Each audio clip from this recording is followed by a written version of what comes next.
Bonjour à tous, j'espère que vous allez bien. De nouveau pour une nouvelle vidéo. Je me présente pour ceux qui ne me connaissent pas, je m'appelle Julienne. Julienne Travental. Travental, c'est mon vrai nom. Parce qu'on me pose souvent la question. Alors, qu'est-ce que je propose comme contenu? Ma musique, puisque je chante, je suis artiste. Je suis également comédienne, mais bon, ça, il faut aller dans les salles de cinéma, regarder la télé pour le savoir. Sinon, à côté de ça, je vous propose des petites vidéos comme là maintenant, où je parle d'expériences vécues qui m'ont permis de comprendre certains aspects de notre personnalité, comment je peux vous dire ça? Trouver des petites clés pour vivre en paix malgré tout. Parce que dans le fond, c'est tout à fait possible. Voilà. Donc, aujourd'hui, j'aimerais parler de l'humilité. Parce que dans les précédentes vidéos, si vous ne les avez pas encore vues, n'hésitez pas à faire un tour. Différents thèmes ont déjà été abordés, l'estime de soi, l'assurance, la compétition, les situations stériles, l'intelligence, etc., etc. Et je n'ai pas fini d'aborder des sujets entre nous. Mais, souvent je parle d'un aspect, d'un trait de caractère qui est l'humilité. Et là, aujourd'hui, j'aimerais rentrer dans les détails de ce qu'est l'humilité.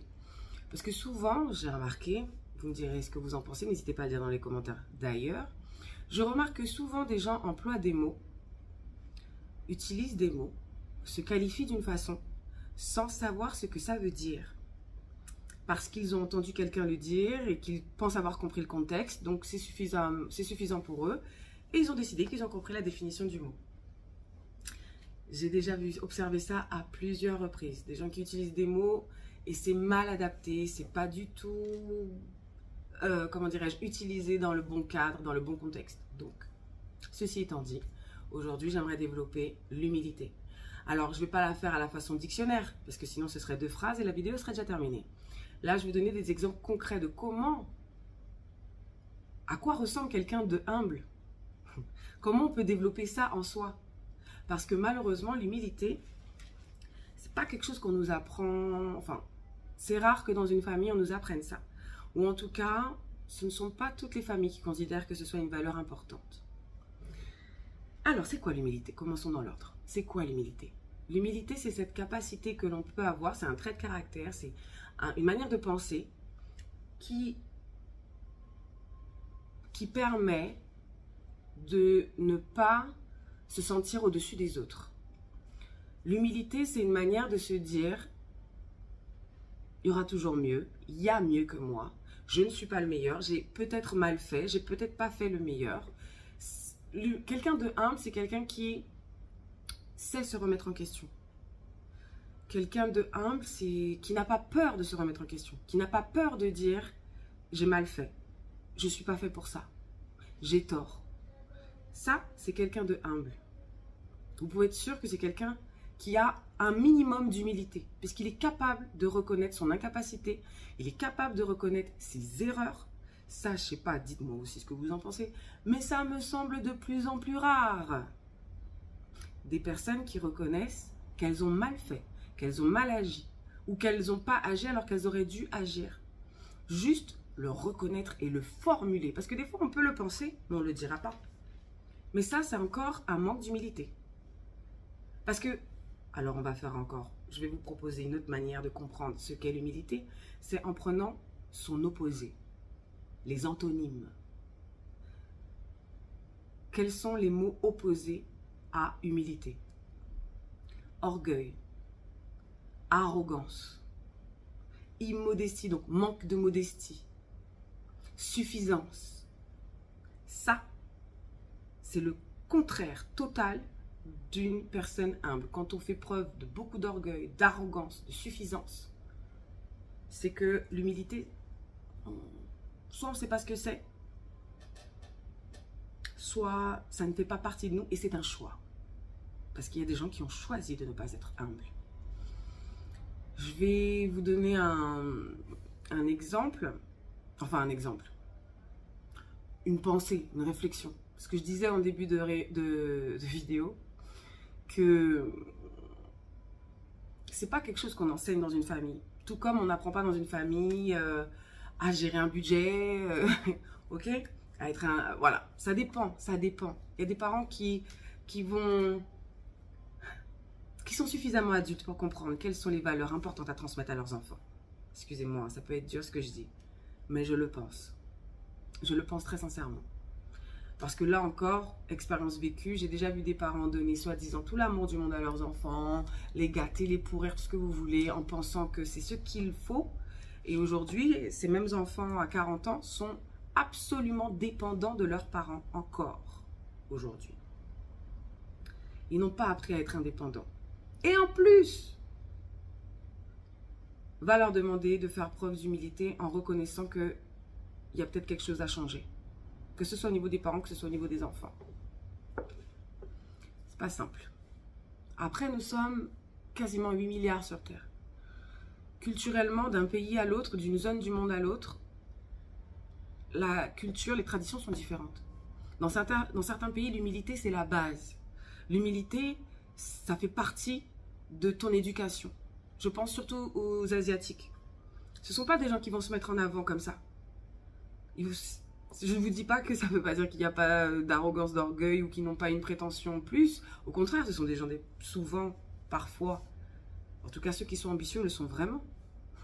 J'ai un pote hongkongais, il est d'une humilité, c'est incroyable. C'est incroyable. Une discrétion, une humilité, jamais rentrer en rapport de force. C'est grâce à... Enfin, j'ai appris beaucoup de choses avec lui sur la tempérance. Grâce à lui sur la tempérance.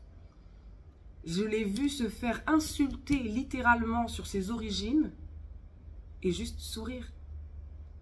Juste sourire et faire comme s'il ne comprenait pas ce qu'on lui disait. Est-ce qu'on est tous capables de faire ça? De ne pas surréagir face à un manque de respect. Ça ne veut pas dire qu'on est faible. Parce que souvent les gens pensent que humilité égale faiblesse. Ça n'a rien à voir. Ça n'a rien à voir. Vous connaissez la phrase « le silence est d'or » ? C'est pas pour rien. Ça a énormément de valeur. Parce que, en fait, en se taisant et en ne répondant pas à une arrogance, en ne répondant pas à de l'orgueil, ou en faisant preuve tout simplement d'humilité, énergétiquement, vous n'imaginez pas la puissance que vous développez en vous. Le nombre de personnes qui m'ont déjà méprisé ouvertement, je fais comme si je ne comprends pas. Au pire, la personne va le deviner dans mes yeux que j'ai compris, mais que je ne réagirai pas. Ça arrive plus souvent que rarement que les gens vous jugent sans savoir. Et des fois, vous ne comprenez pas. Mais là encore, c'est de l'humilité que de laisser les gens dire et faire.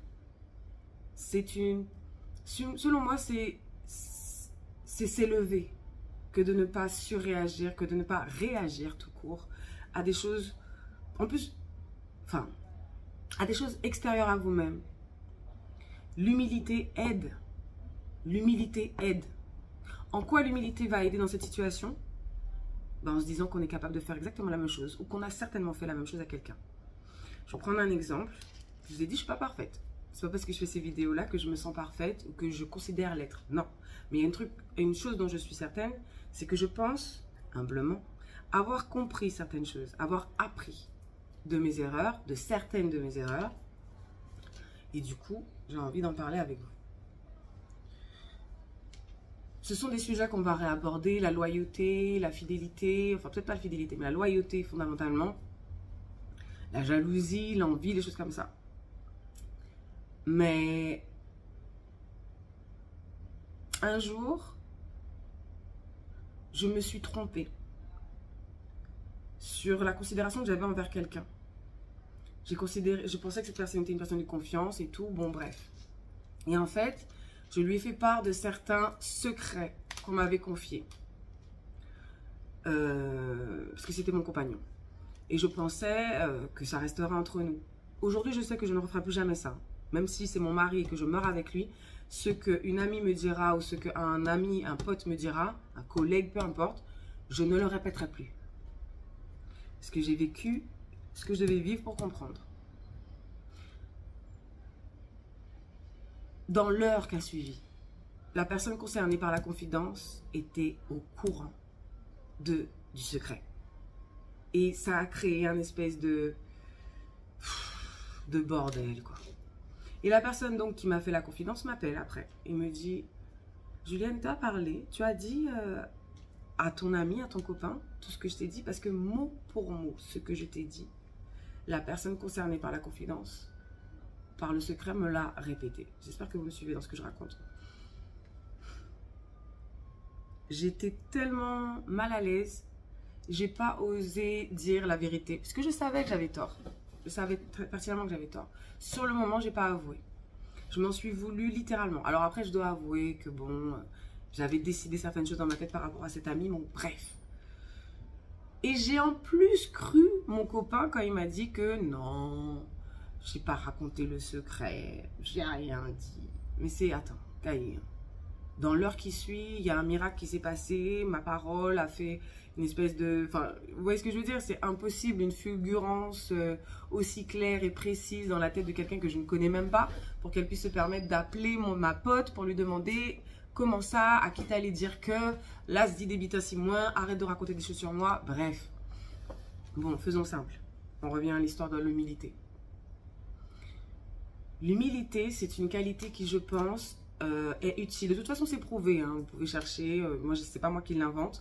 L'humilité, c'est une qualité essentielle pour un leader, pour le leadership, pour un bon leadership. Alors, vous pouvez être arrogant, méprisant en étant manager ou leader. Vous pouvez. Mais vous verrez que vous ne serez pas respecté par ceux qui sont à vos ordres. Et si mutinerie il y a, si coup d'État il y a dans votre organisation, ne soyez pas surpris. J'ai vécu cette situation-là dans mon groupe de carnaval. Bref, une association culturelle qui fait aussi du carnaval. Je les côtoie, depuis des années. Je m'associe à eux plus souvent que rarement. Mais il y avait toujours un problème au niveau de la tête qui, en plus d'être arrogante, était méprisante puisqu'elle pouvait t'injurier ouvertement et tu devais l'accepter. Vous avez vu ça où? Vous avez vu ça où? Et vous pensez en plus que ça va durer? Ça a pris 10 ans pour l'association à s'organiser. Ça a pris 10 ans pour l'association, pour que l'association s'organise. Mais ils ont organisé, c'est le thème qu'ils utilisent. Ils ont organisé un coup d'État interne et ils ont viré la tête. Et d'ailleurs, c'est ce que j'avais proposé moi dès le début. Je dis, je suis désolée, mais un corps ne fonctionnera jamais si la tête elle est malade. Il faut que vous arriviez à admettre que votre leader là, je suis désolée, mais je suis même pas fière moi de dire que c'est mon leader. Ce gars-là est vulgaire, il parle mal aux gens, il n'a pas une posture de leader. C'est pas ça un leader. C'est pas quelqu'un qui s'amuse à rappeler son ascendant sur quelqu'un. Quel est l'intérêt? On le sait normalement. Bon. Tout ça pour vous dire que même si vous ne faisiez pas preuve d'humilité, dans le fond, même en tant que parent, puisque vous n'êtes peut-être pas leader dans votre travail, mais vous êtes au moins leader dans votre famille, l'humilité, c'est important. Savoir reconnaître qu'on n'est pas parfait, qu'on peut faire des erreurs, qu'on peut avoir tort, qu'on a des choses à apprendre, qu'on peut se remettre en question, n'annule en rien que vous soyez quelqu'un de compétent, quelqu'un de bon, quelqu'un qui sait des choses et qui peut les transmettre. Mais justement, savoir admettre que nous ne sommes pas parfaits dans ce que nous faisons et que nous pouvons faire des erreurs et que ça arrivera quoi qu'il arrive et qu'il peut y avoir même mieux que nous. Je pense que c'est une richesse en soi. C'est déjà en soi, je pense, une richesse que de fonctionner comme ça. Après, il ne faut pas rentrer dans l'excès. Ça, c'est un peu ma tendance. Enfin, je sais pas. Ça dépend. Ça dépend sur quoi. Il y a des fois où je suis pas à l'aise, je me dis que je vais pas y arriver, je pourrais pas, etc. Et finalement, quand je me lâche, quand je me fais confiance, parce que c'est ça, il faut savoir se faire confiance, finalement ça va. Mais au début, je vais dire non. Alors les gens vont croire que c'est une fausse modestie, que c'est une manière d'attirer l'attention sur soi. Mais non, faut pas tout mélanger. Faut pas tout mélanger. Faut juste pas être trop dans l'excès de modestie.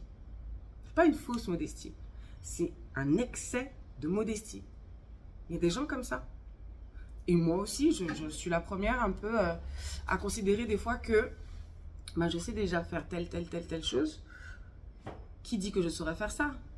Et peut-être que j'ai pas envie de tester. J'ai pas envie de vérifier. Mais il y a des fois, on est fait pour le faire. On doit le vivre. On doit aller jusqu'au bout. Bon. J'espère que la vidéo aura été utile. Je vais vous proposer dans la seconde vidéo sur l'humilité. Comment on peut travailler cette humilité? Quels sont les petits exercices qu'on peut faire? Parce que c'est simple, hein. C'est pas si simple que ça du moins. Du moins, c'est simple d'en parler. C'est peut-être pas si simple de le vivre et de l'exécuter. Parce que la société dans laquelle on vit, le monde dans lequel on vit, ne nous invite pas à être humble. Être humble, c'est démodé. Ça peut paraître même être ridicule. Aujourd'hui, on s'autoproclame. Aujourd'hui, on se met en avant. En plus, surtout sur mon île, sur mon territoire, dans ma culture, je suis désolée. Moi, je le pense comme ça, je l'ai toujours pensé et je le pense depuis que je suis ado. Donc, c'est vous dire que je n'étais pas dans le milieu du travail quand je l'ai pensé. Chez moi, sur mon territoire, il en faut peu pour se sentir être une star. On va regarder, je suis sur une pub là. Cette pub, elle est installée dans ma rue. Vous croyez que j'ai été faire raconter ça à tout le monde, que je fais le mannequin dans ma rue tous les jours? Pas du tout. On me voit avec mes cheveux pas coiffés, pas maquillés, au réveil, le visage gonflé, pas gonflé. Enfin, voilà, ceux qui savent, savent. Ceux qui me voient, ils savent. Maintenant, est-ce que vous voyez où je veux en venir? Il y a des fois, il y a des sensations, il y a des sentiments, il y a des situations. Les mots manquent pour les exprimer. Mais je trouve que chez moi, il en faut peu pour que quelqu'un se considère beaucoup. Il faut peu, je sais pas moi, il a fait un voyage à Dubaï, ça y est, il est convaincu qu'il est the star de je sais pas quoi, mais arrêtons, arrêtons. J'aurais vraiment aimé qu'on soit capable de comprendre notre valeur autrement que par l'apparence. Allez, see you soon. Bisous. Je préfère les deux doigts.